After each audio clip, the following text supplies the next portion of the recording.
Hello, good evening. Please audio video quality confirm करिए। Yes sir, सही है।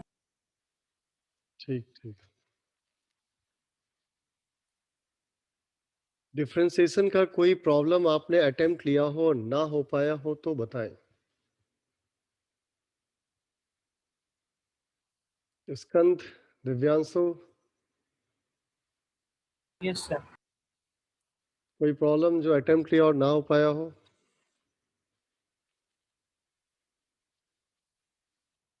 वैसे मैंने सॉल्यूशन भी भेज दिया था आप लोगों को साथ ही में।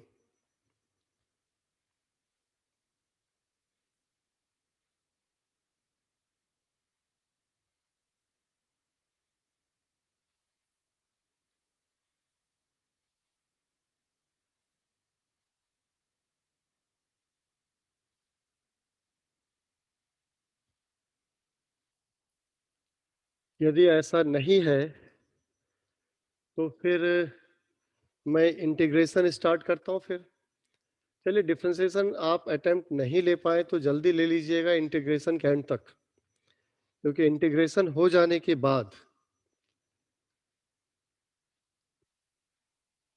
फिर हम लोग फिजिक्स स्टार्ट करेंगे, यानी कि फिर हम मैथमेटिकल टूल में लौट के नहीं आएंगे।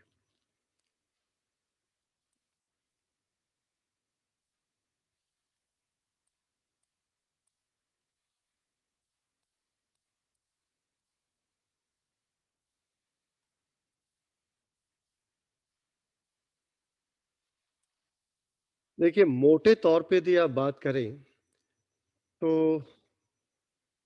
डिफरेंशिएशन का मतलब होता है तोड़ना। x को छोटे छोटे वैल्यू में तोड़ दिए थे dx में, y को छोटे छोटे वैल्यू में तोड़ दिए थे dy में। जब हम डिफरेंशिएशन की बात करते हैं तो तोड़ना होता है, और जब इंटीग्रेशन की बात करते हैं तो इंटीग्रेशन में जोड़ना होता है। तो ये हमेशा ध्यान रखिएगा कि तोड़ना आसान होता है, जोड़ना डिफिकल्ट होता है। कि कोई आप को बचपन में दिया जाता था टॉय, उसे आप तोड़ देते थे, दैट वाज इजियर। उसको जोड़ने को कहा जाए तो दैट वाज डिफिकल्ट। समाज में जो जो आपस में एक दूसरे में एकता होती है, जो सौहार्द कहते हैं वो होता है, उसे तोड़ना कितना आसान होता है। कोई अफवाह फैला दी, सब टूट जाएगा, सब दुश्मन हो जाते एक दूसरे के। सबको जोड़ के रखना कितना डिफिकल्ट होता है। जय, आपका वीडियो ऑन नहीं हुआ है। जय, अपना वीडियो ऑन करिए। तो देखिए, सिंपल सा है कि इंटीग्रेशन में बहुत बेसिक सी बातें करेंगे। इंटीग्रेशन में कोई स्पेशल यूज होगा तो जब यूज होगा तभी हम बताएंगे। हम फुल इंटीग्रेशन में नहीं जाना चाहते, वरना इंटीग्रेशन में बहुत कुछ है। बेसिक इंटीग्रेशन है, देन इंटीग्रेशन बाय सब्स्टिट्यूशन है, इंटीग्रेशन बाय पार्ट्स है, इंटीग्रेशन बाय पार्शियल फ्रैक्शन है, इंटीग्रेशन प्रॉपर है, इंटीग्रेशन जो है इम्प्रॉपर इंटीग्रेशन है। इंटीग्रेशन में बहुत सारी चीजें हैं, डेफिनेट, इनडेफिनेट, फिर किस तरह के फंक्शन को इंटीग्रेट करते हैं, वो फंक्शन आपका ऑड फंक्शन है, इवन फंक्शन है, बहुत सारी चीजें। उसमें इतना डिटेल में हम नहीं जाएंगे। वो मैथ ग्रुप वाले आप होंगे तो मैथ में पढ़ेंगे, और बायोलॉजी ग्रुप वाले को मतलब ही नहीं इतना डिटेल में। तो देखिए, ऐसा है कि कोई, फिर वही मैं ड्रॉ करूंगा यहाँ पे एक्सेस,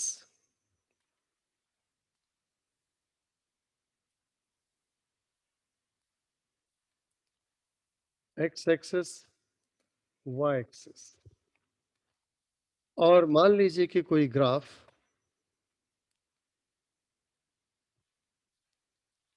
इस तरह का ग्राफ है।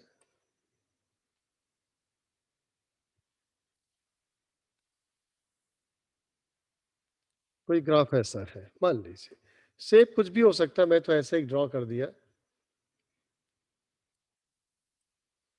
और हम यहाँ पे मार्क कर लें कोई पॉइंट जो x डिस्टेंस पर है और उसके कॉरस्पॉन्डिंग पॉइंट हम ग्राफ पे ले लें।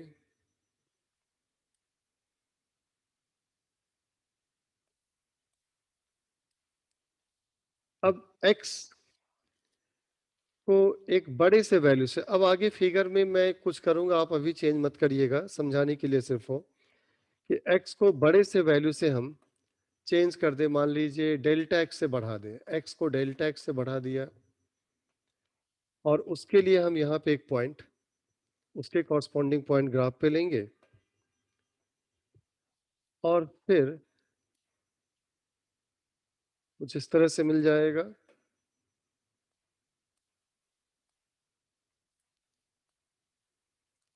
यानी ग्राफ पे हमें ये 2 पॉइंट मिले। जब ये x है तो ये y होगा, ये तो ग्राफ की अपनी समझ आपकी है ही कि ऐसे यहाँ से चलेंगे तो ये y का वैल्यू देगा। यहाँ पे y as a function of x रहा होगा।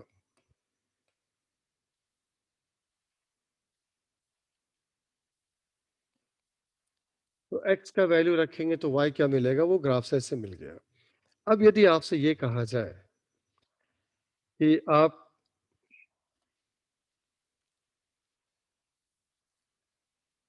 ये जो y है उस y को डेल्टा x से मल्टीप्लाई करिए, ये कहा जाए, लिखिएगा नहीं, ये समझाने के लिए है।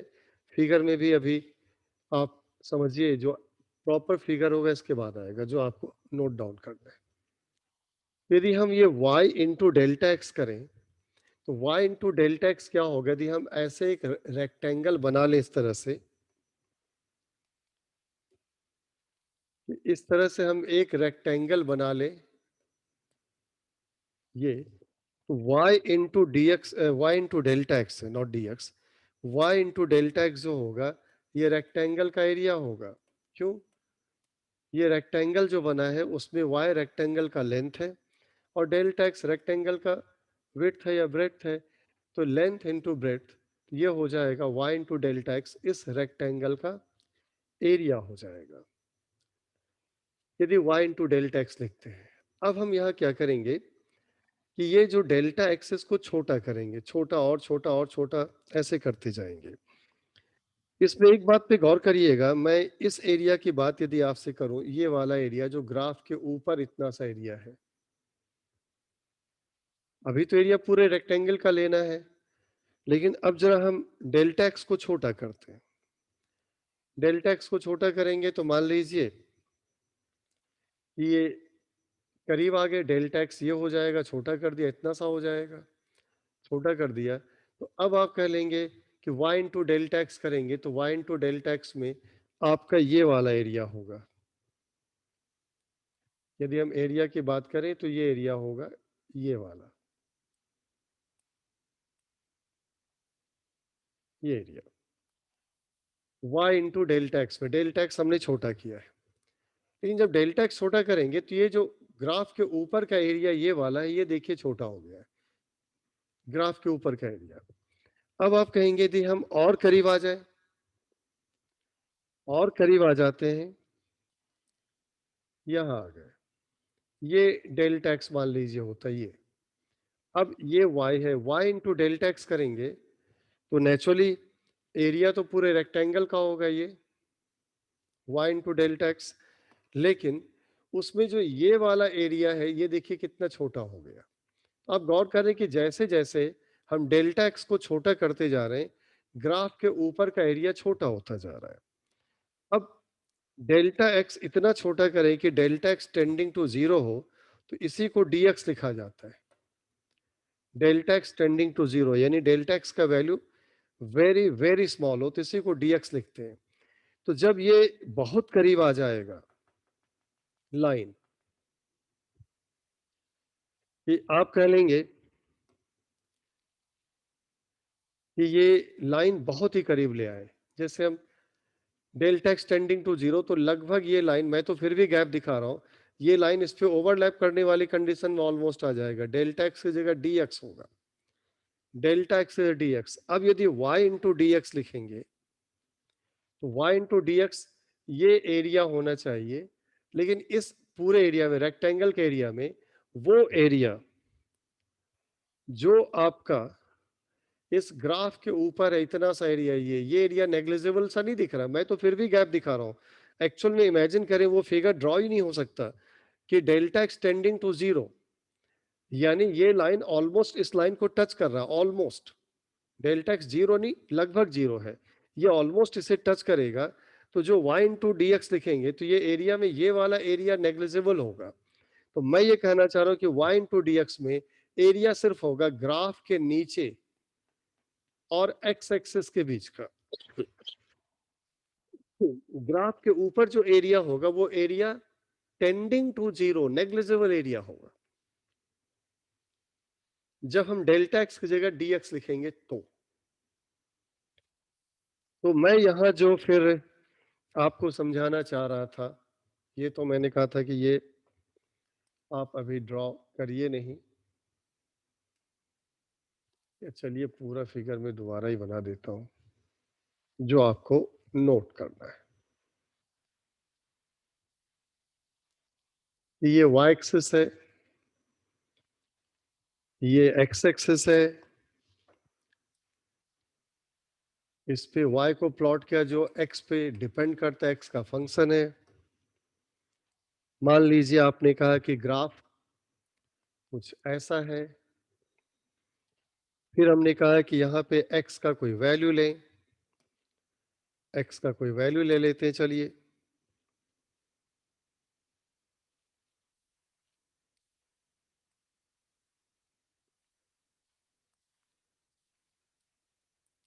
ये x के लिए ये पॉइंट हो गया।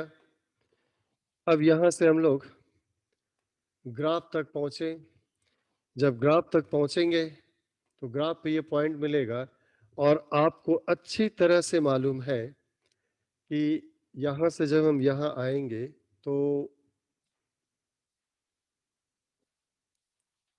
ये हो जाएगा y, यानी ये वाला लेंथ होगा y। अब यहाँ पे एक स्मॉल चेंज x मिलाए dx, फिगर में बड़ा सा दिखाएंगे, फिगर बने तो आपको दिखाई तो दे, मेरी मजबूरी है, तो वो मैं बड़ा सा दिखाऊंगा, लेकिन आप उसे बहुत छोटा सा ही मानिएगा कि हम इसे आगे बढ़ा लेंगे। ये है dx, जबकि ये बहुत छोटा होता है, और फिर आप कह लेंगे इसके कॉरस्पॉन्डिंग हम यहाँ पॉइंट लेंगे ग्राफ पे। तो यहाँ जब मैं लिखना चाहेंगे y into D X, Y into D X में ये वाला जो एरिया, रेक्टेंगल पूरा बनाएंगे, हम पूरा बनाए नहीं, रेक्टेंगल हम पूरा बनाते तो ये रेक्टेंगल बनता, ये तो ये वाला एरिया को नेग्लेक्ट करना, ये कंसिडर नहीं करना, वो जो पीछे मैंने समझाया। y इंटू डी एक्स जो लिखेंगे एरिया, वो एरिया आपका होगा कि ग्राफ का जो इतना सा हिस्सा है, ये ग्राफ का हिस्सा ये वाला, तो ग्राफ का इस हिस्सा और x एक्सिस के बीच का एरिया, ये एरिया लेना होगा। ये एरिया है y into D x. y function of x है, तो आप इसको ये भी कह सकते हैं F x into D x, ये एरिया होगा। अब एक चीज समझिएगा, इसे मान लीजिए मैं इस तरह से लिखूं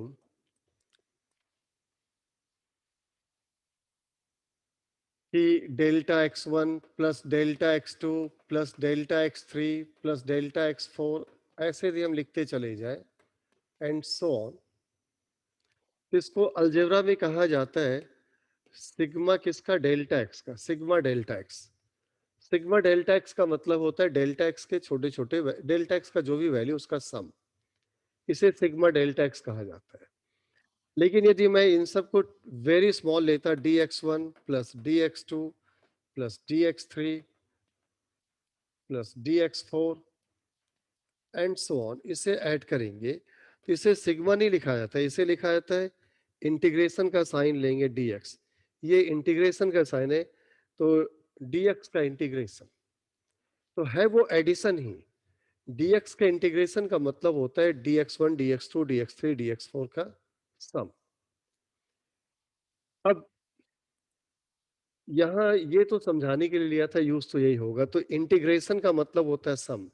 इंटीग्रेशन साइन पे भी आप गौर करिए कि जो हमने इंटीग्रेशन का साइन यहाँ दिखाया कि ये इंटीग्रेशन का साइन है, तो ये सम है। सम एस यू एम सम होता है, उसका जो पहला लेटर एस है उसी एस को थोड़ा खींच दीजिए तो ये सिंबल बन जाएगा। इंटीग्रेशन का मतलब सम है। सम जो वर्ड है उसका पहला लेटर एस है, एस को थोड़ा खींच दीजिए तो ये इंटीग्रेशन का साइन है। यानी ये एस ही आपको लेटर की फिर एस यानी सम, इंटीग्रेशन यानी सम।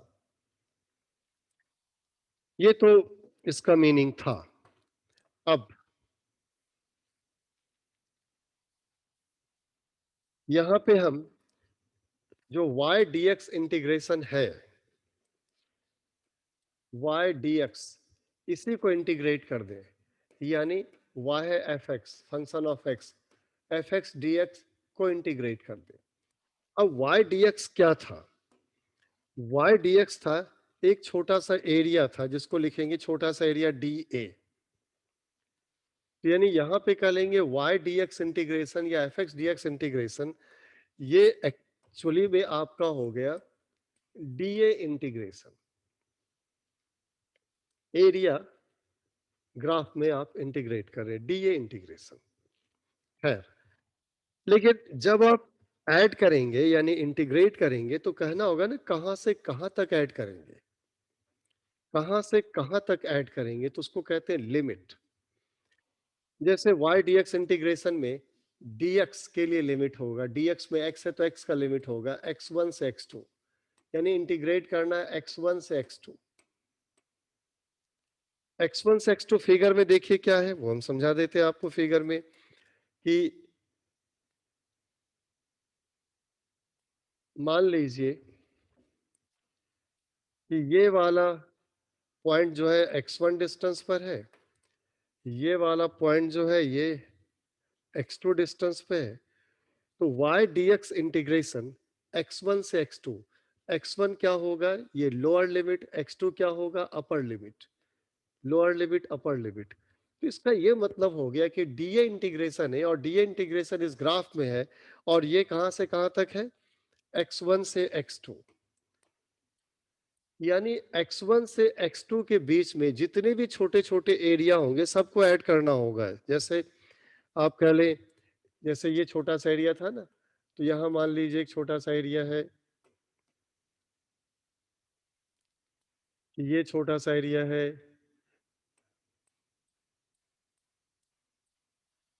फिर आप कह लेंगे कि ये छोटा सा एरिया है, इसके बाद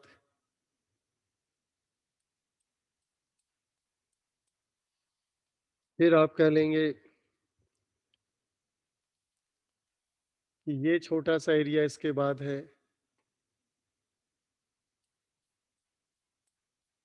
और ऐसे करते करते यहां आ जाते हैं कि ये एक छोटा सा एरिया है। ये बीच में मैं सारा नहीं बना रहा हूं, आप समझ गए होंगे। तो बीच में जितने छोटे छोटे एरिया होंगे सबको ऐड करना होगा। और यहाँ पे इंटीग्रेशन था x1 से x2, तो आप x1 से x2 के बीच का एरिया लेंगे, लेकिन x1 से x2 के बीच का जो एरिया लेंगे वो ग्राफ और x एक्सिस के बीच में जो एरिया आएगा वो एरिया लेंगे। तो यानी y dx इंटीग्रेशन या fx dx इंटीग्रेशन का ग्राफ में मीनिंग क्या है? मीनिंग सिंपल सा है कि ग्राफ और x एक्सिस के बीच का एरिया। इन एरिया कितने इलाके का? तो वो x1 से x2 के बीच का। तो मैं इसमें तो इस तरह से दिखा रहे थे, सिंपली हम ये कह लें कि ये y एक्सिस है, ये x एक्सिस है, y is a function of x, और आपने कह लिया कि ये कुछ ऐसा ग्राफ है, ग्राफ कैसा भी हो सकता है, और आपसे कहा जाए यहाँ पे आप कहें कि हमें y dx इंटीग्रेट करना है और इंटीग्रेट करना x1 से x2, तो इसका मतलब क्या होगा? इसका मतलब तो एरिया ही होगा। इन कौन सा एरिया होगा? तो इसमें x1 के लिए ग्राफ पे ये x एक्सिस पे पॉइंट लेना होगा, x2 के लिए एक्स एक्सिस पे पॉइंट लेना होगा कि ये पॉइंट जो है x1 के लिए है, ये पॉइंट x2 के लिए है और ये वाला एरिया होगा, ये एरिया।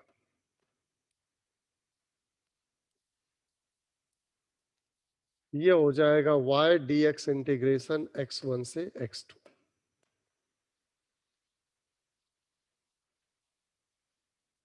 जो एक्चुअली में आपका है fx dx इंटीग्रेशन x1 से x2। तो मैं अभी फिलहाल इतना समझाया आपको कि जब भी इंटीग्रेशन की बात ग्राफ में करेंगे तो ग्राफ और एक्स एक्सिस के बीच में जो एरिया इनक्लोज हो जाएगा वो एरिया आपको लेना है। इंटीग्रेशन का मतलब एरिया ग्राफ में। फिजिकल क्वांटिटी में क्या मतलब अलग बात है। जैसे वहां डिफरेंशिएशन का मतलब था स्लोप ऑफ टेंजेंट। अब वो dy बाई डी एक्स कभी वेलोसिटी और कभी एक्सलरेशन और कभी पावर दे रहा था, वो अलग चीज है। वैसे यहाँ पे इंटीग्रेशन क्या देगा बात की बात है, लेकिन ये है कि y dx इंटीग्रेशन का मतलब एरिया है। लेकिन यदि मान लीजिए उल्टा आ जाए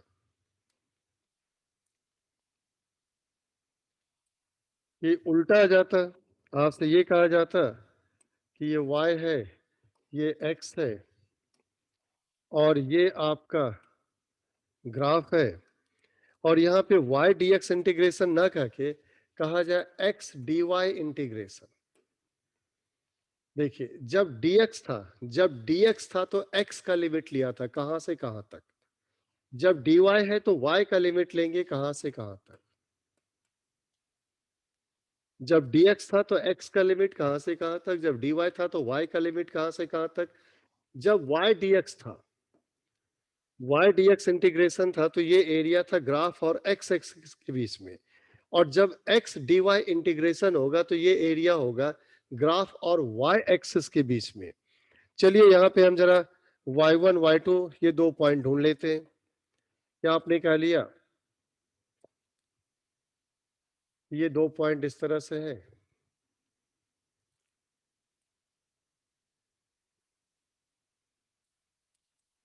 ये डिस्टेंस हो गया y1, ये डिस्टेंस हो गया y2। तो यदि x dy इंटीग्रेशन है तो एरिया ये वाला होगा, ये एरिया होगा ग्राफ एंड y एक्सिस के बीच का एरिया। ये जो एरिया है ये एरिया ये। तो जब dx है तो ग्राफ और x एक्सिस के बीच का एरिया, जब dy है तो ग्राफ और y एक्सिस के बीच का एरिया। सिंपल है कि इंटीग्रेशन में dx या dy तो आएगा ही आएगा। तो जब dx है तो ग्राफ और x एक्सिस के बीच का एरिया, जब dy है तो ग्राफ और y एक्सिस के बीच का एरिया।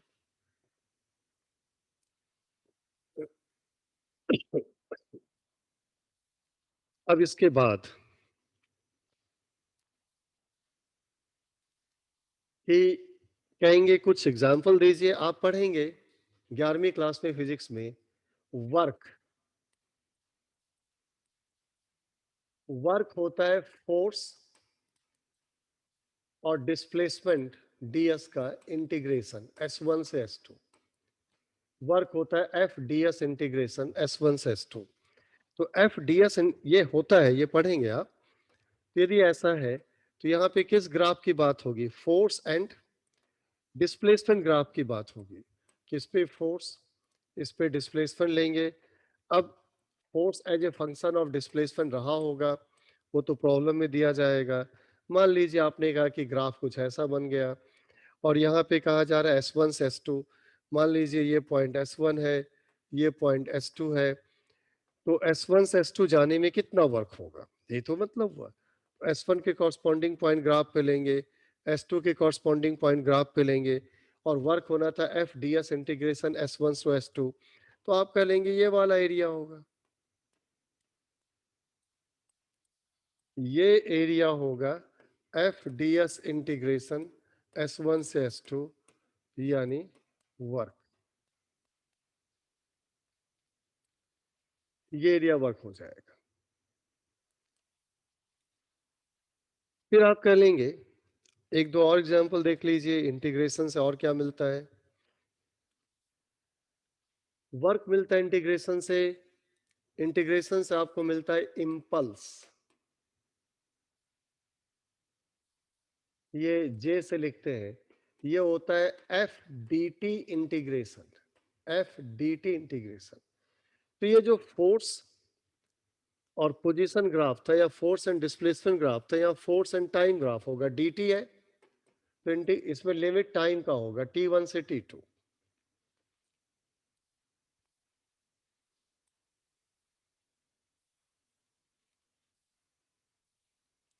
इस पे टाइम को प्लॉट कर ले, इस पे फोर्स को प्लॉट करें जो फंक्शन ऑफ टाइम रहा होगा, और ग्राफ कुछ मान लीजिए ऐसा रहा होगा। t1 टाइम वहां ढूंढिए, t2 टाइम ढूंढिए जहां से जहां तक इंटीग्रेट करना है, और फिर इसके कॉरस्पॉन्डिंग ग्राफ पे पॉइंट लेंगे। और अब जो आप कहेंगे एरिया की बात करेंगे, तो ये वाला एरिया होगा,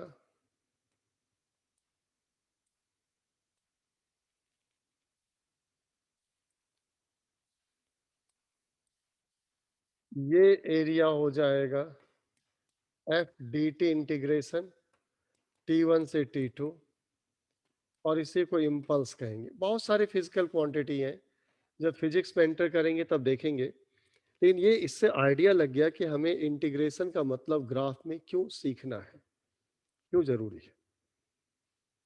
इंटीग्रेशन का मतलब ग्राफ में एरिया होता है। अब एक चीज देखिए कि जब हम ग्राफ बनाते हैं y और x एक्सिस से,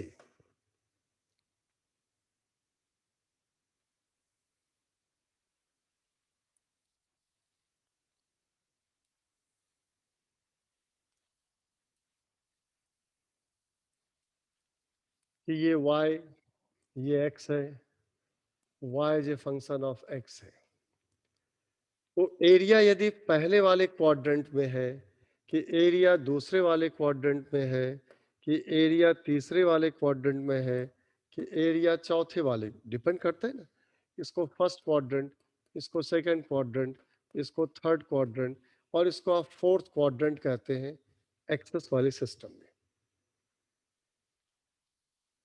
तो आपने गौर किया ये एरिया कैसे लिखा जा रहा था, y इंटू डी एक्स, यानी y एक्सिस पे जो प्लॉट हुआ और x एक्सिस पे जो प्लॉट हुआ उसके प्रोडक्ट से, लेंथ, ये हाइट इंटू विड्थ आया था ना, उससे एरिया मिला था आपको। तो y और इसको, y और x, y एक्सिस पे जो प्लॉट हुआ, x एक्सिस पे जो प्लॉट हुआ, उसके प्रोडक्ट से एरिया लिखते हैं। अब जरा बताइए, फर्स्ट क्वाड्रेंट में y भी पॉजिटिव होगा, x भी पॉजिटिव होगा। आपको पता है, अच्छी तरह से पता है कि इधर x पॉजिटिव होगा, इधर x नेगेटिव होगा, इधर y पॉजिटिव होगा, और इधर y नेगेटिव होगा। अब यदि ऐसा है तो इस क्वाड्रेंट में जो एरिया होगा, दिस इंटू दिस करेंगे, पॉजिटिव इंटू पॉजिटिव, तो एरिया भी पॉजिटिव होगा। यदि इसकी बात करेंगे तो ये होगा दिस इंटू दिस, तो ये पॉजिटिव है, ये नेगेटिव है, तो एरिया आपका नेगेटिव हो जाएगा।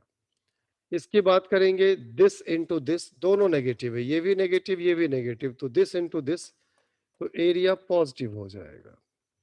और इसकी बात करेंगे तो this into this, positive into negative, यानी एरिया नेगेटिव होगा। तो यदि आप कह लेंगे कि किस क्वाड्रेंट में एरिया आ रहा है, ये भी ध्यान रखिएगा, फर्स्ट क्वाड्रेंट और थर्ड क्वाड्रेंट में एरिया पॉजिटिव है, second quadrant and fourth quadrant में एरिया नेगेटिव है। कहेंगे इसे किसी फिगर में जरा यूज करके समझ लेते हैं, वो भी कर लेते हैं। ये हो गया एक्स एक्सिस,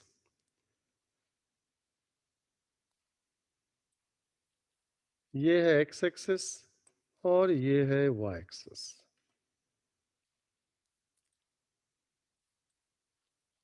और मान लीजिए ग्राफ कुछ ऐसा है,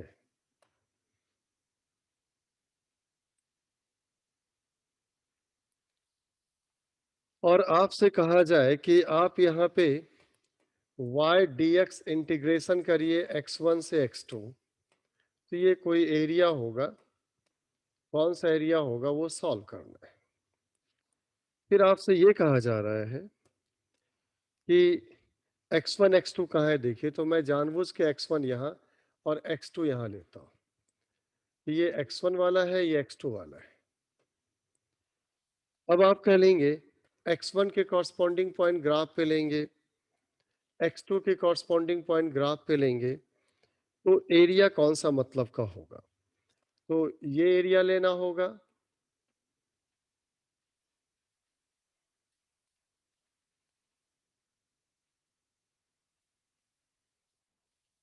और इधर की बात करें तो ये एरिया लेना होगा। अब यदि आपसे ये कहा जाए कि ये वाला एरिया है A1 और ये वाला एरिया है A2, तो A1 तो पॉजिटिव होना है, A2 नेगेटिव होना है, ये तो मैं एरिया का न्यूमेरिकल वैल्यू दे रहा हूं। तो इंटीग्रेट करके जो ये एरिया लिखा जाएगा, ये plus A1 minus A2 solve होके जो आ जाए, टोटल एरिया है ना, ये प्लस A1 माइनस A2 इस तरह से होगा।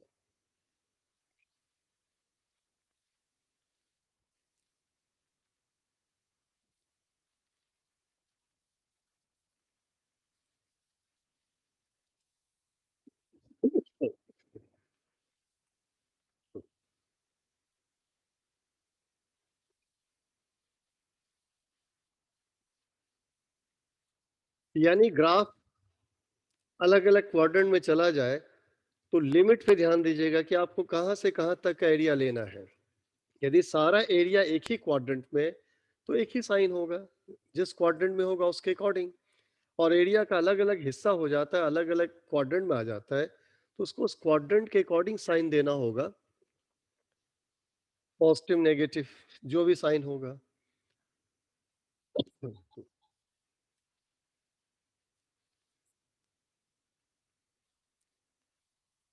तो ये तो इंटीग्रेशन का फिजिकल सिग्निफिकेंस हो गया। एक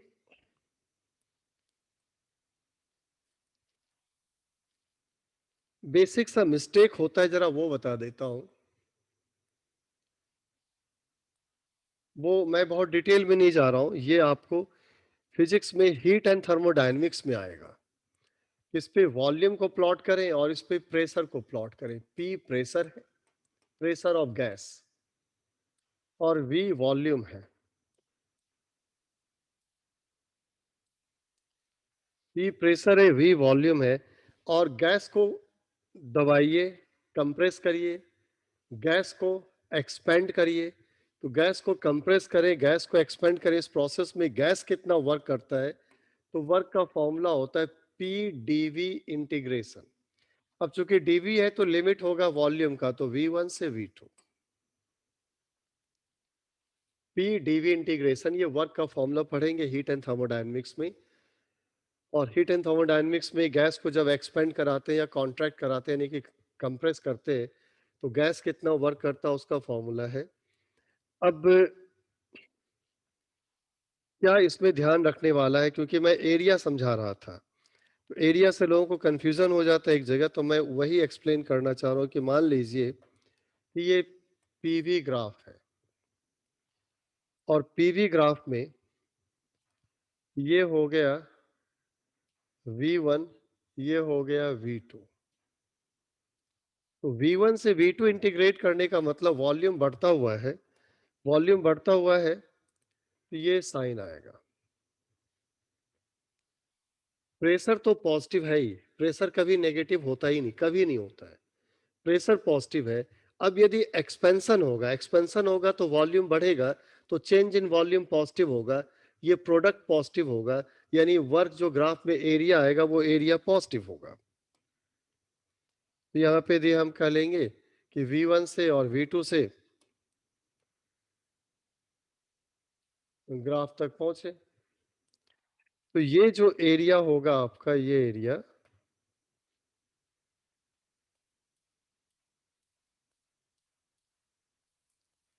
ये एरिया हो जाएगा P dV इंटीग्रेशन V1 से V2 और ये पॉजिटिव होगा, तो वर्क पॉजिटिव होगा क्योंकि एरिया तो वर्क दे रहा है। लेकिन इसी क्वाड्रेंट में कभी एरिया नेगेटिव होगा, कहेंगे आपने सिखाया, तुरंत आप उसको कंट्राडिक्ट कर रहे हैं कि नहीं, इस क्वाड्रेंट में तो एरिया हमेशा पॉजिटिव होता है। मैं बताता हूं क्यों। मैंने जो बताया था उसमें एक्स को बढ़ता हुआ लिया था, उस कॉन्सेप्ट से था। एक्स को बढ़ता हुआ लिया था, घटता हुआ नहीं लिया था। अब यदि मान लीजिए कि मैं इस तरह से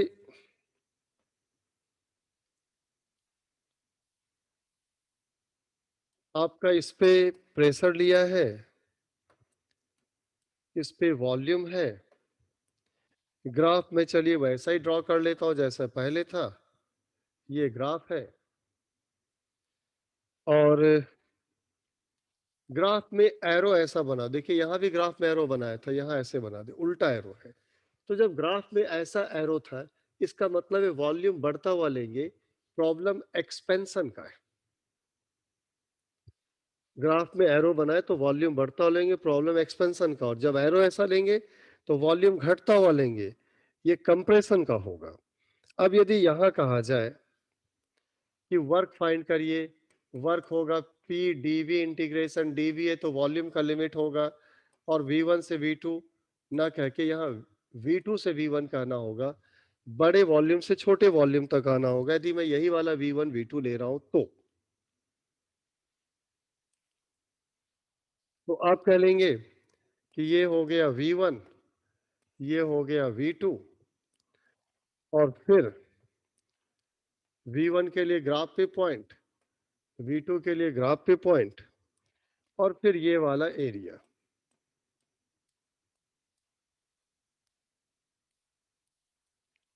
अब ये जो एरिया होगा, जो नेचुरली क्या है, पी डीवी इंटीग्रेशन है V2 से V1, ये फर्स्ट क्वाड्रेंट में आकर के भी नेगेटिव होगा, यानी वर्क नेगेटिव होगा। तो कंफ्यूजन क्या है? देखिए हमने यहां पे जो एरिया समझाया था, यहां जो, फिर फिगर में आएंगे, नहीं नोट कर पाए तो अभी कर लीजिएगा।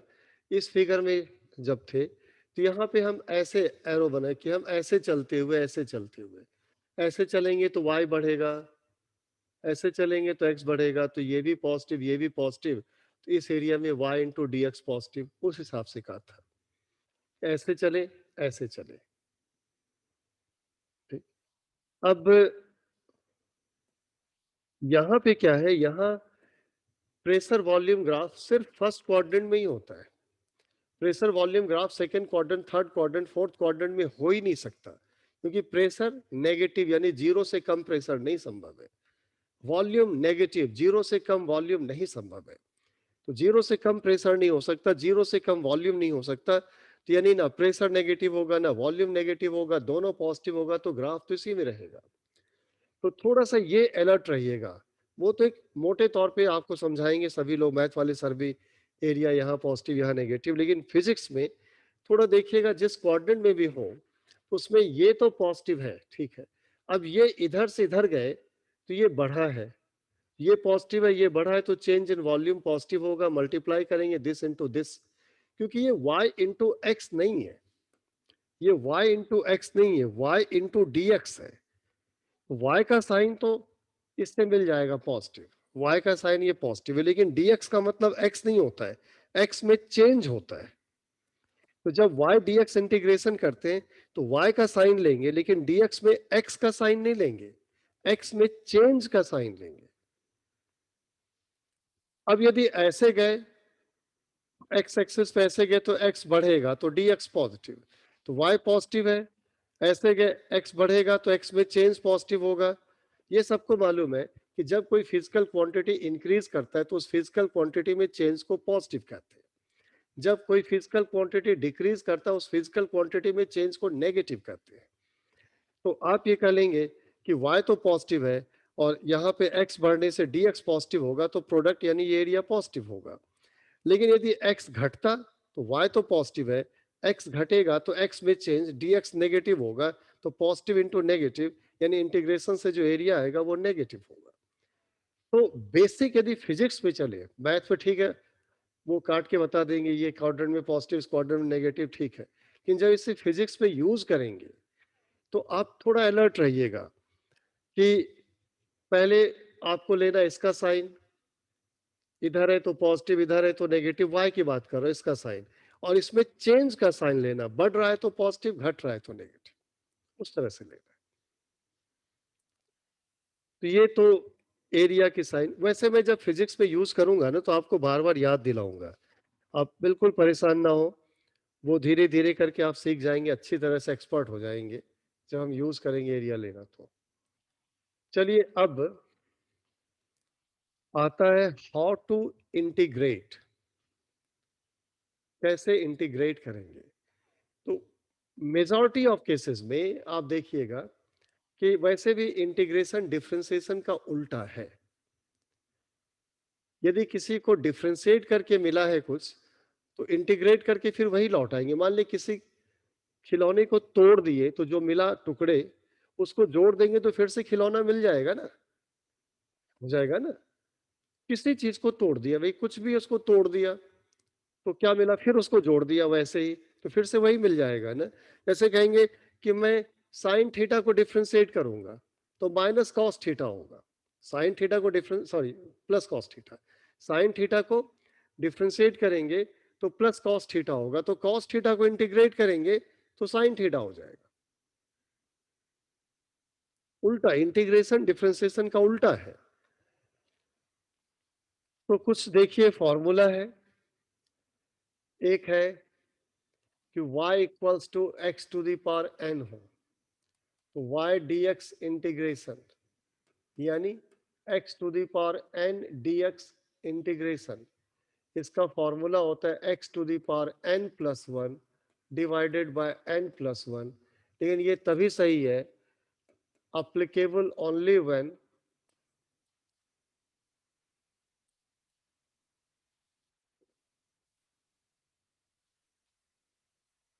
n is not equal to minus one. n minus one नहीं होना चाहिए वरना ये फॉर्मूला फेल कर जाएगा। क्यों फेल करेगा, देखिए n यदि माइनस वन होगा तो minus one plus one cancel होके जीरो, और डिनोमिनेटर में जीरो है, जीरो से डिवाइड करेंगे तो क्या मिलेगा, इनफाइनाइट वैल्यू। और सबको पता होगा इनफाइनाइट वैल्यू को कहते हैं नॉन डिफाइनेबल। बाकी ये एन जीरो हो तब भी फॉर्मूला सही है, एन पॉजिटिव हो तब भी सही है, एन नेगेटिव हो तब भी सही है, एन इंटीजर हो तब भी सही है, एन फ्रैक्शन हो तब भी सही है, एन मोर देन वन तब भी सही है, एन लेस देन वन तब भी सही है, कुछ भी हो चलेगा, लेकिन n माइनस वन नहीं होना चाहिए। जैसे मैं कुछ दिखाता हूं कि आपका है dx इंटीग्रेशन, सिर्फ dx इंटीग्रेशन, तो इसका मतलब हो गया x to the power zero dx integration. तो किसी की पावर जीरो को वन कहते हैं ना, पता होगा सबको, किसी की भी पावर जीरो हो तो वन कहते हैं।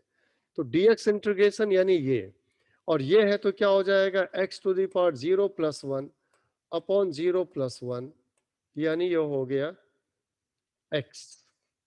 तो dx का इंटीग्रेशन x होगा, यदि dy इंटीग्रेशन कहें तो y होगा।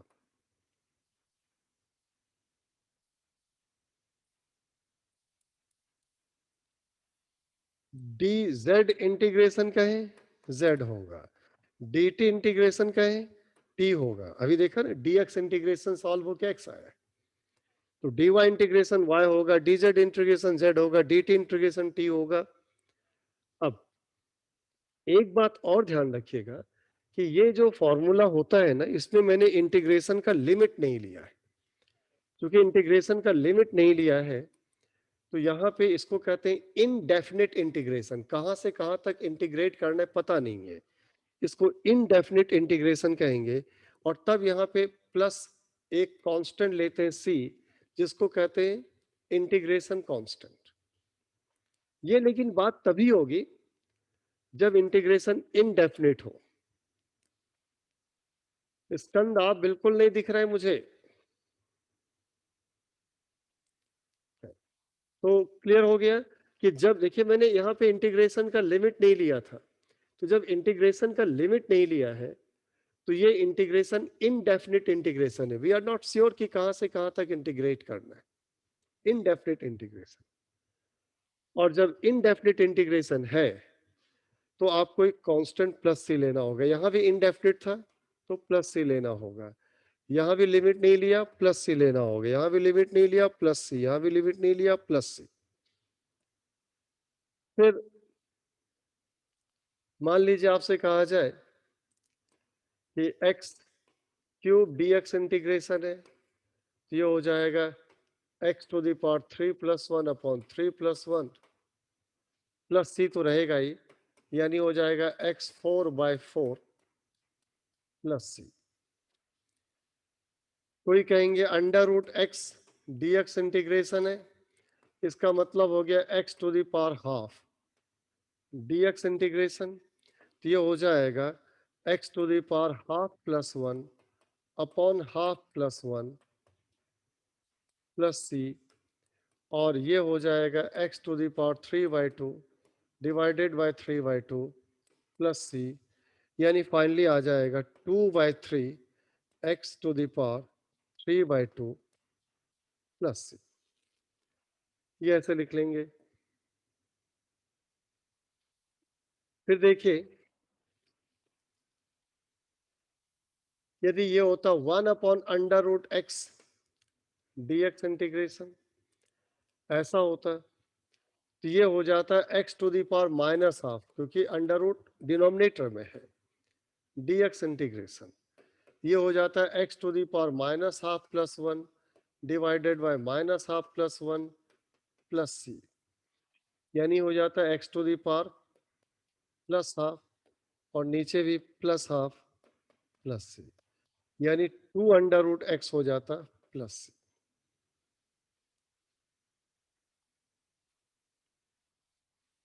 यदि आपसे ये कहा जाए कि a x to the power n dx integration है, जहां a कांस्टेंट है, तो कांस्टेंट हमेशा इंटीग्रेशन साइन से बाहर आ जाता है, ऑलवेज। इंटीग्रेट हमेशा वेरिएबल का होता है, तो a x to the power n dx integration है, तो a आपका इंटीग्रेशन साइन से बाहर आएगा, x to the power n dx integration होगा, और इसे लिख लेंगे आप a, तो वैसे रहा, और इसका हो जाएगा x to the power n plus 1 upon n plus 1 plus C, ये हो जाएगा।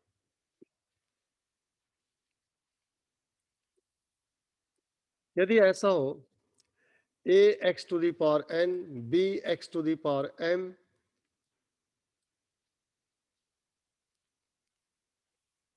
प्लस सम कांस्टेंट, हम c ना लिख के कुछ और लिख देते हैं, d लिख देते हैं या कोई और लिख देते हैं।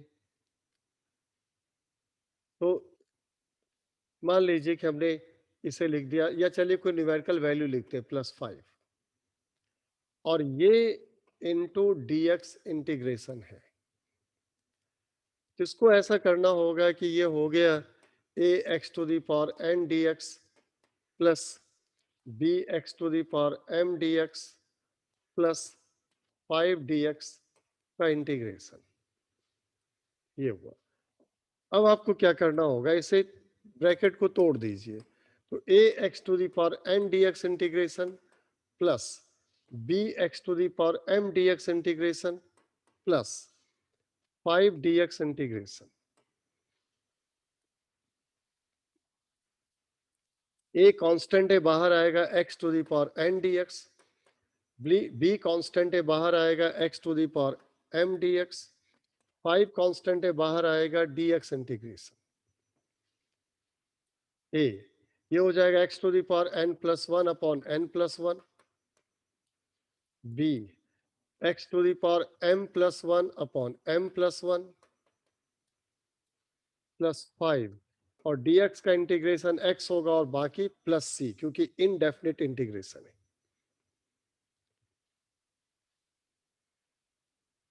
अब यदि कहीं माइनस का साइन होता है यहाँ पे कि ax माइनस bx, तो माइनस साइन लेते, लेकिन इसमें कोई प्रोडक्ट रूल और डिवीजन रूल नहीं होता, सम और डिफरेंस ही होगा सिर्फ। ऐड करें, सब्ट्रैक्ट करें, उस फंक्शन को इंटीग्रेट करें। कि नहीं, यदि ऊपर नीचे अलग अलग लिखा है तो वो अपर अलग इंटीग्रेट होता है, नीचे अलग इंटीग्रेट होगा, उससे वो मल्टीप्लिकेशन और डिवीजन रूल ऐसा कुछ यहाँ नहीं होता है। अब एक चीज मैं आपको समझाना चाह रहा हूं कि यदि हम लिमिट लेते तो क्या होता। मान लीजिए कि y as a function of n है, y dx इंटीग्रेशन कर रहे हैं आप, यानी x to the power n dx integration कर रहे हैं और लिमिट ले रहे हैं x1 से x2। इसे कैसे हैंडल करेंगे? वो तो इनडेफिनिट इंटीग्रेशन था। फॉर्मूला वही रहेगा, फॉर्मूला वही रहेगा, x to the power n plus one upon n plus one. लेकिन आपको अभी लिमिट रखना बाकी है x1 से x2, ये लिमिट रखना है, अभी नहीं रखा है। तरीका ये होता है कि ये पूरे एक्सप्रेशन को देखिए, पूरा एक्सप्रेशन आपको 2 बार लिखना होगा, पूरा एक्सप्रेशन 2 बार लिखना होगा और उसमें एक बार x की जगह अपर लिमिट x2 लेना होगा, पूरा एक्सप्रेशन लिखना है, x की जगह x2, फिर माइनस साइन लगाएंगे, फिर से एक्सप्रेशन दोबारा लिखेंगे और x की जगह लोअर लिमिट x1 होगा, लाइक दिस। देखिए ऐसे लिखेंगे, x2 n plus one upon n plus one minus x1 n plus one upon n plus one. ऐसे ये एक्सप्रेशन 2 बार लिखा है। जब पहली बार लिखेंगे तो x की जगह अपर लिमिट, फिर माइनस साइन करके एक्सप्रेशन को दोबारा रिपीट करेंगे, लेकिन x की जगह लोअर लिमिट। ये आपका डेफिनेट इंटीग्रेशन है, इसमें प्लस सी नहीं लिखा जाता है क्योंकि इसमें तो डेफिनेट है कहां से कहां तक इंटीग्रेट किया है। जैसे आप कह लेंगे कि मान लीजिए x to the power 4 dx integration है और ये है आपका 1 से 2 इंटीग्रेट कर रहे हैं। अब कह लेंगे ये हो जाए x to the power 4 plus one upon 4 plus one और लिमिट लेंगे आप 1 से 2। अब एक बार अपर, ये x टू द पावर 5 1 है, एक बार अपर लेंगे तो x से 2 लिखेंगे तो 2 to the power 5 upon 5 minus x की जगह 1 लेंगे तो 1 टू द पावर 5 अपॉन 5, ये हो जाएगा। अब ये 4 प्लस वन 5 ही है ना, और यहाँ 4 प्लस वन 5 है, तो एक बार अपर लिमिट माइनस करके फिर दोबारा लोअर लिमिट।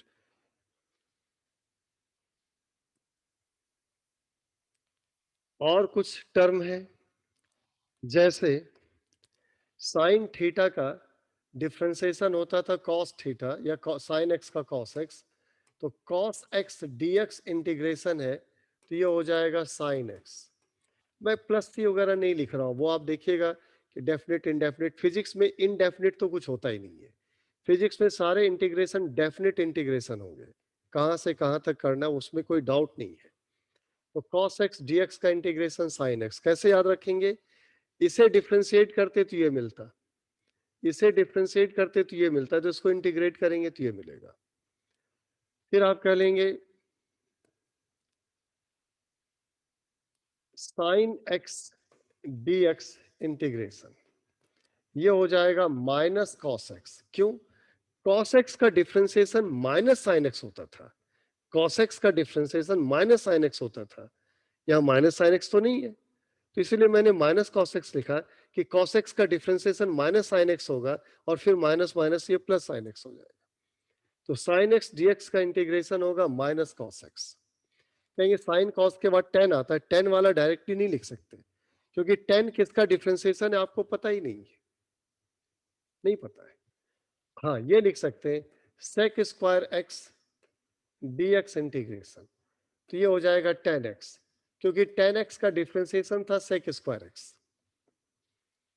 फिर कह लेंगे cosec square x dx integration, तो ये हो जाएगा आपका माइनस कॉट एक्स। क्यों? कॉट एक्स का डिफरेंशिएशन तो माइनस कॉसेक स्क्वायर एक्स होता था, यहां तो माइनस है नहीं, इसलिए आपको माइनस साइन लिखना पड़ा। फिर आप कह लेंगे sec x tan x D x integration, sec x tan x dx integration, तो ये हो जाएगा आपका sec x। क्यों? sec x का डिफरेंशिएशन होता था sec x into ten x, sec x का differentiation sec x into ten x. फिर आप क्या लेंगे, cosec x cot x dx का इंटीग्रेशन, तो ये हो जाएगा आपका माइनस cosec x। क्यों? cosec x का डिफरेंशिएशन तो होता था minus cosec x cot x, अब यहां माइनस तो है नहीं, इसलिए माइनस साइन लिया कि इसका डिफरेंशिएशन नेगेटिव होगा और नेगेटिव नेगेटिव ये पॉजिटिव हो जाएगा। ऐसा नहीं कि tan x का हम dx को इंटीग्रेट कर नहीं सकते, वो नहीं कर रहा हूं मैं, वो आप मैथ में जब ढंग से इंटीग्रेशन पढ़ेंगे डिटेल में तो वहां करिएगा, लेकिन यहाँ फिजिक्स के हिसाब से बता रहा हूं कि ये वो फॉर्मूला है जो डिफरेंशिएशन इंटीग्रेशन का उल्टा है, उससे बताया जा रहा है। फिर देखिए 1/x dx इंटीग्रेशन, लीजिए आ गया n इक्वल्स टू -1 वाला, यदि मैं लिखता x n dx इंटीग्रेशन और n -1 होता तो x to the power -1 dx integration होता और x टू द पावर -1 को 1/x कहते। मैंने कहा था ना पिछला फॉर्मूला जो है n इक्वल्स टू -1 के लिए नहीं सही है, तो x n dx integration n -1 है तो ये होगा, इसका मतलब ये होगा, इसका होता है ln x, लॉग जो नेचुरल लॉगरिथम होता है वो। क्यों? log x का डिफरेंशिएशन होता था 1/x, तो जब log x का डिफरेंशिएशन 1/x, तो 1/x dx का इंटीग्रेशन होगा log x। ex dx integration, ex यही एक ऐसा फंक्शन है, इंटीग्रेट करिए या डिफरेंशिएट करिए कोई फर्क नहीं पड़ता, इसका डिफरेंशिएशन भी ex, इसका इंटीग्रेशन भी ex। तो ये तो आपका फॉर्मूला है,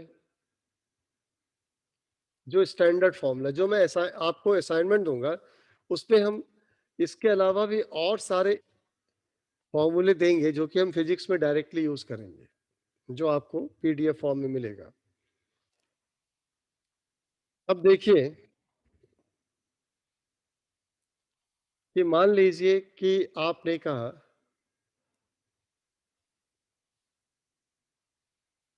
जो हम इंटीग्रेट कर रहे थे x to the power n dx integration, चलिए ये तो इसमें नहीं आएंगे, हम ये कहते हैं, चलिए ये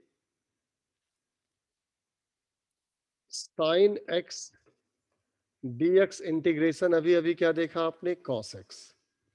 अब यदि ये हो जाता sine ax plus B dx integration, गौर करिएगा x की जगह है ax प्लस बी, a और b दोनों कांस्टेंट है, x की जगह साइन x dx इंटीग्रेशन था, sine ax plus B dx integration है, x की जगह ax प्लस बी है, तो एक तो यही होगा कि cos ax प्लस बी हो जाएगा, लेकिन x जो वेरिएबल है उसके साथ जो प्रोडक्ट में a है वो a यहाँ पे साथ में डिवीजन में आ जाएगा, डिवाइडेड बाय a हो जाएगा। क्यों? हम प्रूफ कर देंगे अभी आपको, अभी हम प्रूफ कर लेंगे।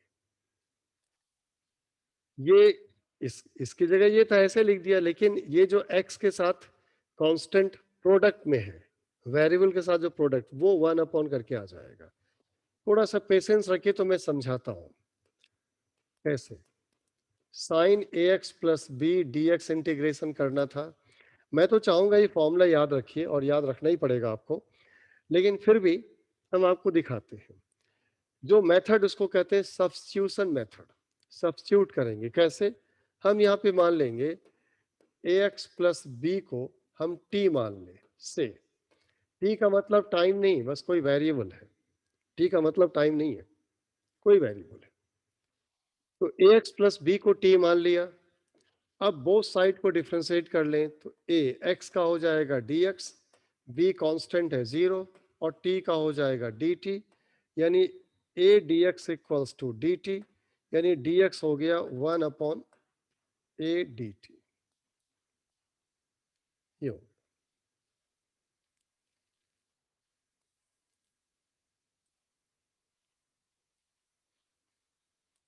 अब इसको क्या लिख सकते हैं, साइन टी, क्योंकि ए एक्स प्लस बी को तो टी मान लिया, और जो डी एक्स है उसको लिख देंगे डी टी बाई ए। लेकिन ए तो कांस्टेंट है, तो 1/a इंटीग्रेशन साइन के बाहर आएगा, sine t d t integration होगा। जैसे साइन एक्स डी एक्स का इंटीग्रेशन कॉस एक्स होता था, वैसे साइन टी डी टी का इंटीग्रेशन कॉस टी होगा। लेकिन टी किसको माना था आपने, अब रख दीजिए, टी माना था ए एक्स प्लस बी को, तो लीजिए वही आ गया,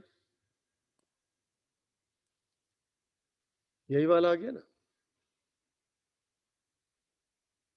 तो ये याद रखने में फायदा होगा आपका। फिर देखिए एक और देख लें जरा इसी टाइप का, कि मान लीजिए आपसे कहा जाए कि E A X minus B D x integration है, तो ये ई एक्स डी एक्स का वही रहता, तो ये भी वैसे रहेगा, ए एक्स माइनस बी होगा, लेकिन एक्स के साथ ए प्रोडक्ट में तो डिवाइडेड बाय ए हो जाएगा। आप कहेंगे इस तरह से, 1/a x plus b D x integration. तो आपको ये तो पता है कि 1/x डी एक्स इंटीग्रेशन को हम कहते हैं एल एन एक्स, ये कहते हैं। इसको भी क्या लिखेंगे, इसको भी लिखेंगे एल एन एक्स की जगह ए एक्स प्लस बी, लेकिन एक्स के साथ कांस्टेंट ए प्रोडक्ट में था तो डिवाइडेड बाय ए। आप कहेंगे फिर मैं सब्स्टिट्यूशन मेथड से दिखा दूंगा, वैसे ही।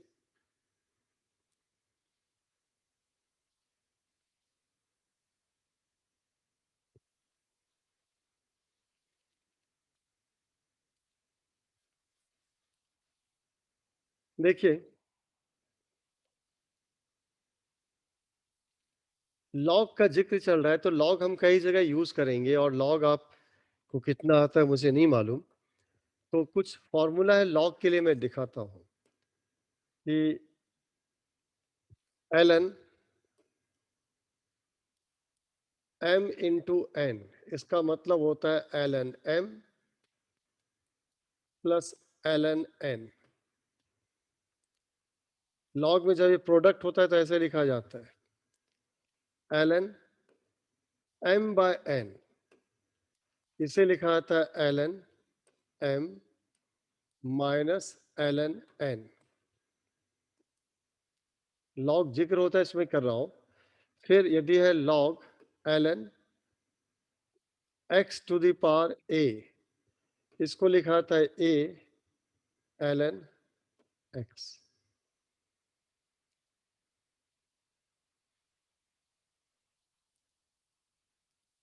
लॉग 1 का वैल्यू 0 होता है, लॉग 0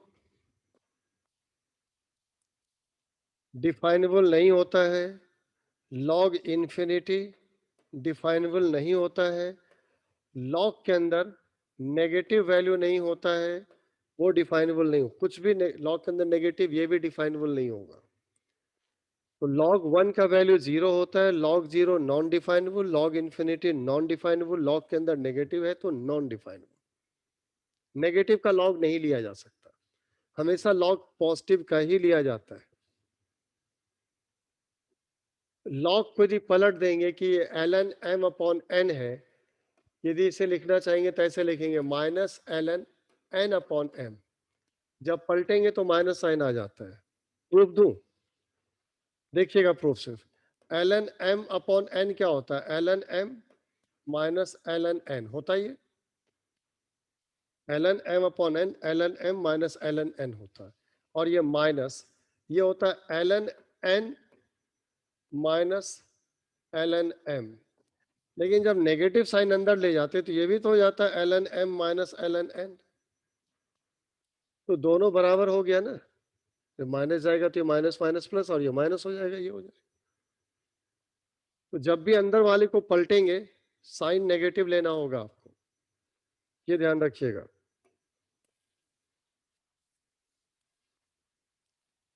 एक लास्ट है कि ये आप यदि ऐसे लिखते हैं ln y equals to x, ln y equals to x, इसका मतलब होता है log base e y equals to x। ln का मतलब नेचुरल लॉगरिथम, यानी log विद बेस e, इसको बेस कहा जाता है जो log में g के नीचे लिखते हैं आप। तो log इसको ऐसे लिखा जाता है, तो फिर y इक्वल टू क्या होगा, log y equals to x है तो y इक्वल टू क्या होगा, तो y इक्वल्स टू होगा जो ये बेस है ना, base e to the power ये हो जाएगा log base e y equal to x क्या होगा, तो ये जरूरी है बेस ऐसे। log का एक बेस और पॉपुलर है 10, log 10 y equals to x, तो y कितना होगा, y हो जाएगा 10 टू द पावर x। यदि ऐसे लिख दिया जाए log a base a y equals to x, तो y इक्वल्स टू हो जाएगा a to the power x। Log के लिए इतनी जानकारी पर्याप्त है, इंटीग्रेशन को रोक करके बीच में मैंने ये लिख दिया, लॉग के लिए इतनी जानकारी पर्याप्त है।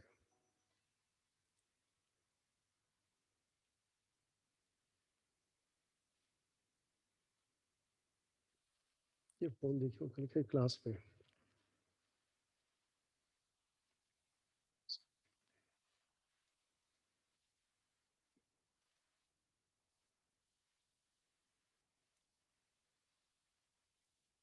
अब देखिए फिर से लौट कर हम लोग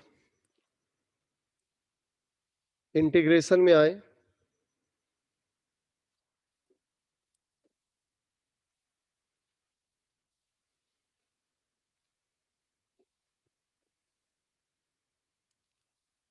मान लीजिए कुछ ऐसा हो कि 1 अंडर रूट ए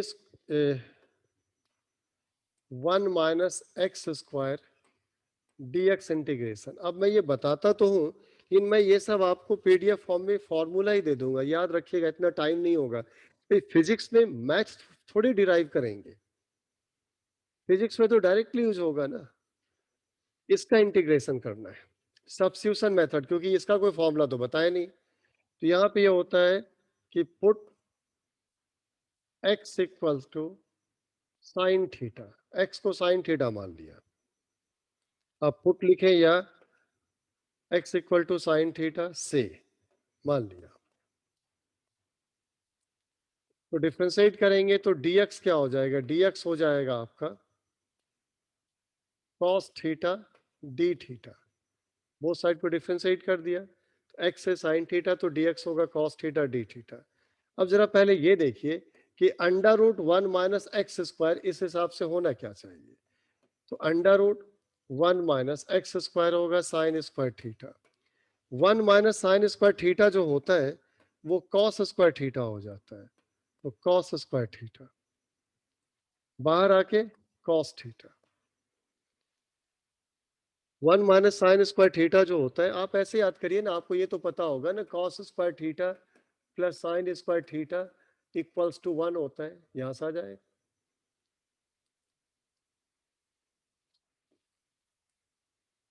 अब ये जो इंटीग्रेट करना चाह रहे थे, तो ये तो इंटीग्रेशन हो जाएगा 1 अपॉन, इसकी जगह क्या लिखेंगे कॉस थीटा, और dx से क्या लिखेंगे कॉस थीटा डी थीटा। देखिए कॉस थीटा कैंसिल हो गया, तो बचा क्या D theta integration. D theta integration तो क्या होगा थीटा, डी टी का टी, डी एक्स का एक्स, तो डी थीटा का थीटा। लेकिन आप देखिए माने क्या था, साइन थीटा को एक्स माना था, तो जब साइन थीटा को एक्स माना था तो थीटा क्या हो जाएगा, थीटा हो जाएगा साइन इनवर्स एक्स।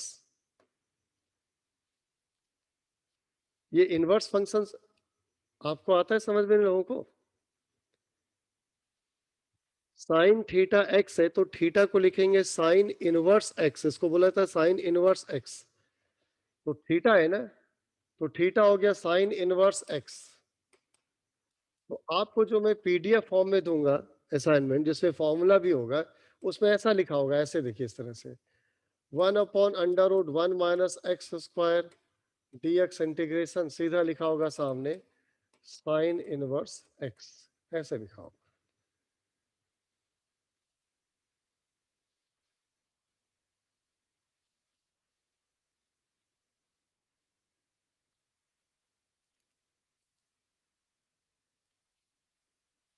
अब यदि आप ये कह लेंगे कि यदि ऐसा होता कि देखिए 1/,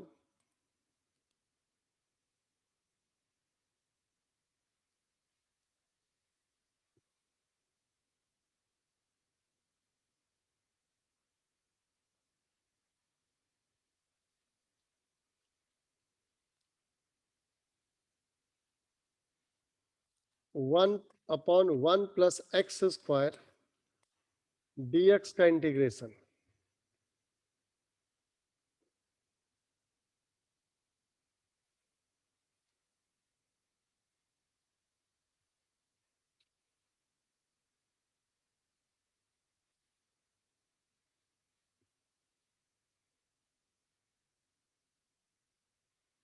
यदि इसे हमें इंटीग्रेट करना हो, अब इसका तो मैं फॉर्मूला दूंगा, लेकिन अभी एक आध समझा देता हूं कि यहाँ पे x को मानिएगा tan थीटा से, x को tan थीटा, एक्स स्क्वायर हो जाएगा सेक, सॉरी डिफ्रेंशिएट कर रहे हैं ना हम लोग, तो x को tan थीटा तो डिफ्रेंशिएट करेंगे तो dx हो जाएगा sec square theta d theta, ये होगा dx। अब चलिए रखते हैं, पहले 1/1 प्लस एक्स स्क्वायर को लिखेंगे क्या, तो ये हो जाएगा 1/1 प्लस tan स्क्वायर थीटा, और 1 प्लस tan स्क्वायर थीटा होता है सेक स्क्वायर थीटा, तो ये हो जाएगा सेक स्क्वायर थीटा। ये ट्रिगोनोमेट्री में आप पढ़े होंगे 1 प्लस tan स्क्वायर थीटा, ये होता है सेक स्क्वायर थीटा।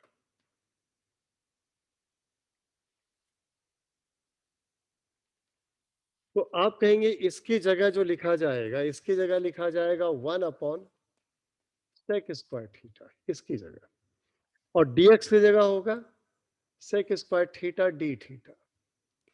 इंटीग्रेट करेंगे सेक स्क्वायर थीटा कैंसिल हो गया, डी थीटा का इंटीग्रेशन होगा थीटा, लेकिन आपने तो tan थीटा को x माना था, तो थीटा हो जाएगा tan इनवर्स x,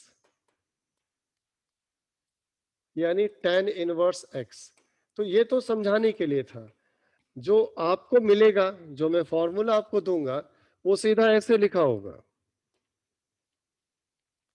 कि 1/1 plus x square dx integration, सीधा आपके सामने लिखा होगा, जो आपको याद रखना होगा tan इनवर्स x।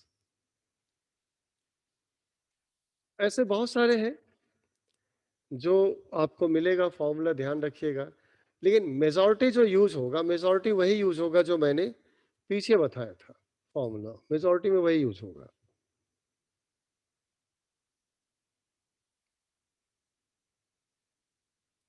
कोई ये कहेंगे हमने हमने ये फॉर्मूला याद किया और कहीं ये आ गया, तो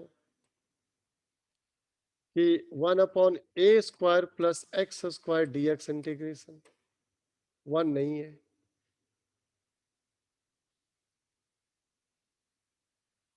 तो यहां पे देखिए क्या होगा, इसे इंटीग्रेट करना है तो यहां पे x को मानना होगा a tan थीटा,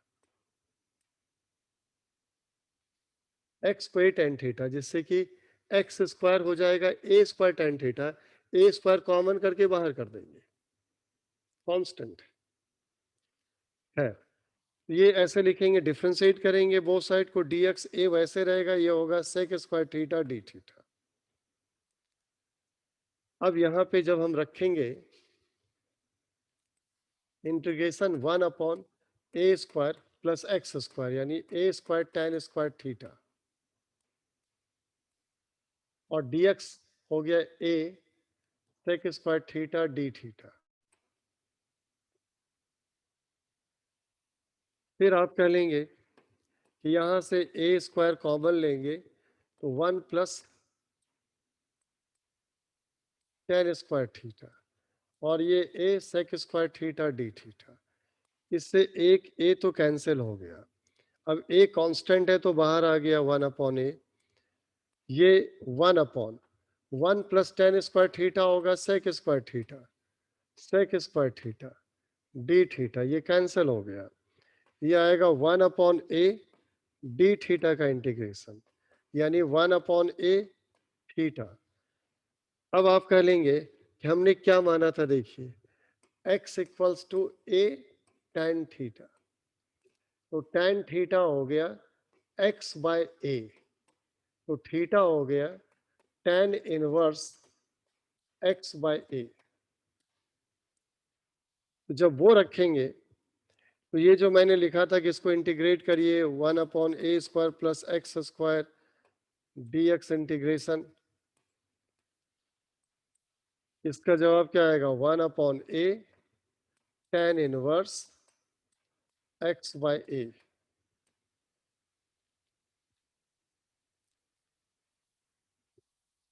लेकिन चूंकि मैं मैथ तो पढ़ा नहीं रहा हूं आपको, तो कुछ स्टैंडर्ड फॉर्मूला है जो आपको याद रखना है।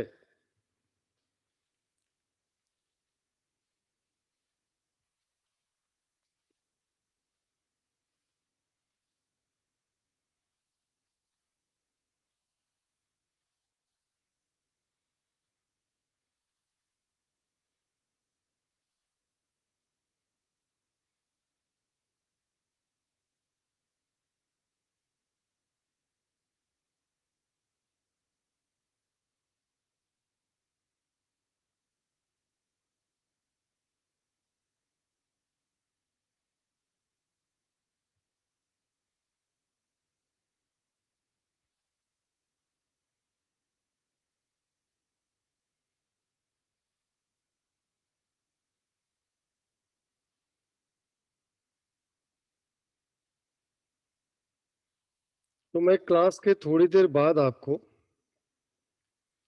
इंटीग्रेशन का असाइनमेंट प्रोवाइड करा दूंगा।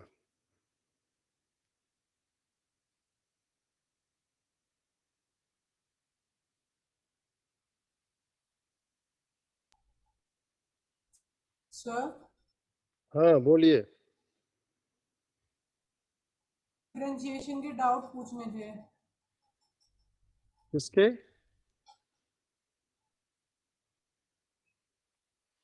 डिफरेंशिएशन के डाउट के लिए तो मैंने कहा था, तब आप क्लास में थे ही नहीं, आप लेट ज्वाइन किए। मैं तो पहले ही कहा था, मैं रुका रहा कि किसी को डाउट क्लियर करना हो तो बताइए, तो हम आपको सवाल करा दें। तो अब अगले टर्न पे पूछ लिए, एक सवाल एक आध सवाल हो तो करा दूंगा। बोलिए क्या सवाल है आपका? सर 9 बस। कौन सा? 9। एक मिनट।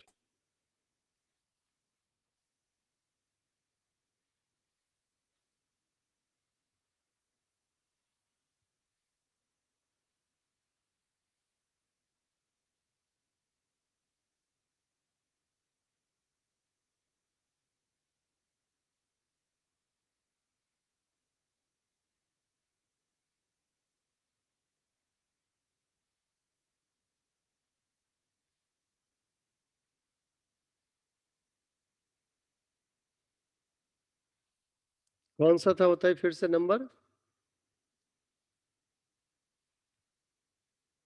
जय। Sir 9। 9। Yes sir 9 and x plus 20 9 than 20। 9 yes sir पहले 9 9 एंड है ना? 20। Yes sir yes sir. 9 number सवाल जो है डिफरेंशिएशन वाला जो असाइनमेंट दिया गया था, उसमें y इक्वल्स टू है ln x प्लस ई एक्स। डिफ्रेंशिएट करना है तो dy बाई डी एक्स हो जाएगा ln x का 1/x, और ex का ex ही रहेगा, ये तो चेंज होता नहीं है।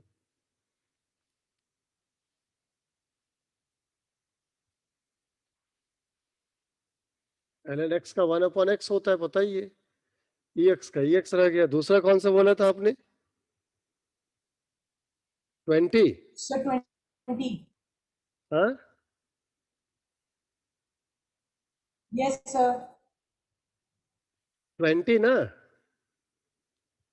Yes, sir, 20. 20 में क्या पूछा गया भाई? dy/dx फाइंड करना है। 20 में जो दिया गया है देखिए,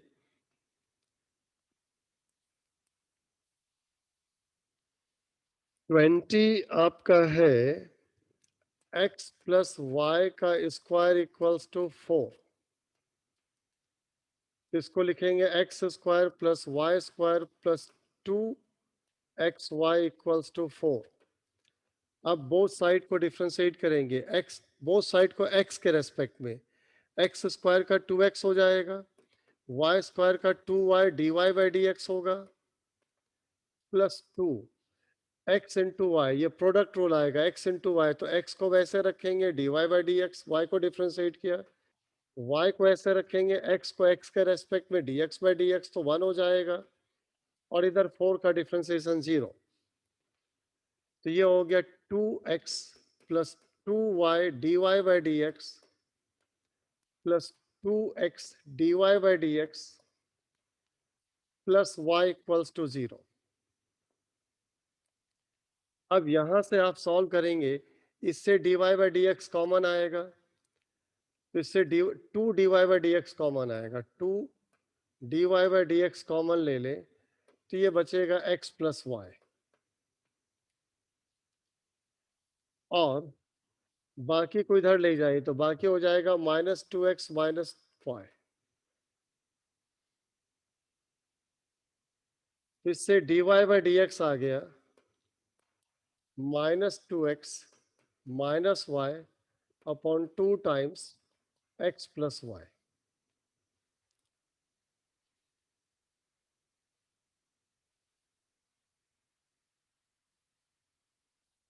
अब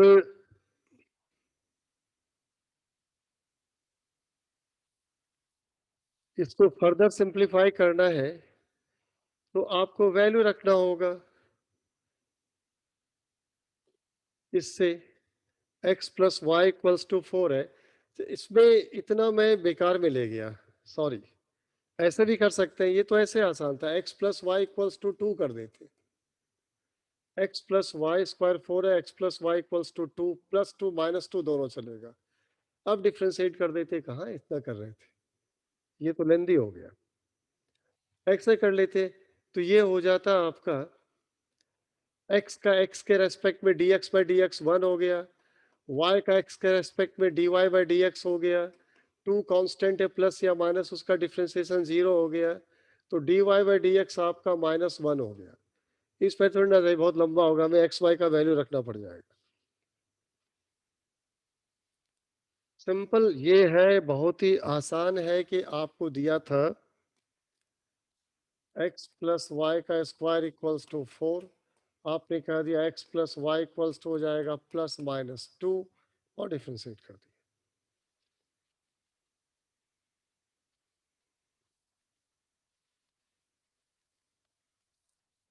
तो चलिए आज तो इतने रखेंगे, इंटीग्रेशन भी आपका हो गया, उसकी प्रैक्टिस, लेकिन यानी एक टर्न पूरा जाएगा हमारा अगले टर्न पे कि कुछ इंटीग्रेशन की प्रैक्टिस करा दे, और फिर हम लोग अगले टर्न से फिजिक्स स्टार्ट करेंगे।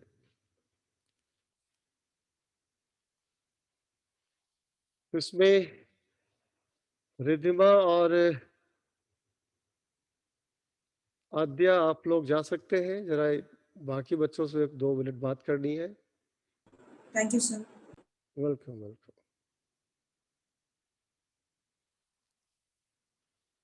जय स्कंद और दिव्यांशु जी को एक सिंपल सा मैसेज है कि आप लोग को अभी तक जो लिंक भेजा जा रहा था, मैं लिंक तो आगे ही भेजूंगा, वो ट्रायल के लिए कुछ क्लास आपको देना था कि भाई देख लीजिए कि कैसा क्लास फिजिक्स का होता है। और फिजिक्स का क्या, आप तो अभी तक देख रहे थे मैथमेटिकल टूल, फिजिक्स तो आगे स्टार्ट होगा। तो अब आपको डिसीजन ले लेना चाहिए कि ट्रायल के बाद कि आपको क्लासेस ज्वाइन करने हैं कि नहीं करने हैं, ठीक है ना? तो अपने पेरेंट्स से बात कर लीजिए कि आपको क्लासेस ज्वाइन करने हैं कि नहीं करने हैं, और यदि आपको लगता है यस है, तो पेरेंट्स को कहिएगा मुझसे बात कर लें, और नो है तो कोई बात ही नहीं है, फिर आगे बात करने की कोई बात नहीं है, ठीक है ना? तो क्योंकि इतना कई लेक्चर हो गए, अब आपको एक आइडिया लग गया होगा कि टीचर कैसे क्लास को लेगा।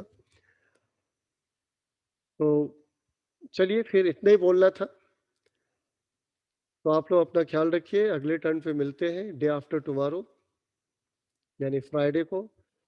इंटीग्रेशन का असाइनमेंट अभी थोड़ी देर में पहुंच जाएगा आपके पास, और फिर उसका सॉल्यूशन भी होगा, और फिर हम अगले टर्न पे कुछ प्रैक्टिस कराएंगे, कुछ आप पूछेंगे, फिर इसे क्लोज कर देंगे। So take care and stay safe. Bye bye. Bye, sir. Bye.